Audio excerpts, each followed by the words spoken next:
பல ஆண்டுகளுக்கு முன்பு சுந்தரர் என்ற நல்ல மனம் கொண்ட ஒரு சிறுவன் வாழ்ந்து வந்தான். அவன் எல்லோராலும் விரும்பப்பட்டான். ஏன் தெரியுமா?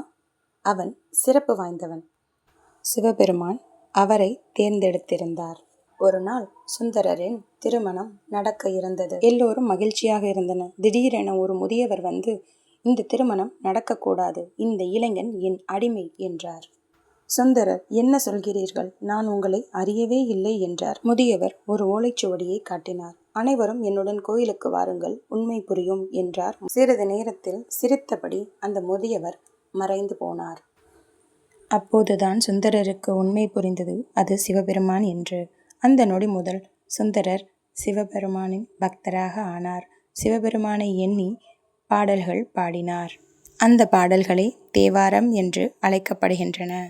சுந்தரர் சிவபெருமானை ஒரு நண்பனாகவே பார்த்தார். சுந்தரரின் அன்பை சிவபெருமான் மிகவும் ரசித்தார். சுந்தரர் நமக்கு அழகான பாடம் சொல்லி காட்டுகிறார். இறைவனை நண்பனாக நேசிக்கலாம், மனதில் உள்ளதை நேராக சொல்லலாம், உண்மையான பக்தி இதயத்தில் இருந்து வர வேண்டும்.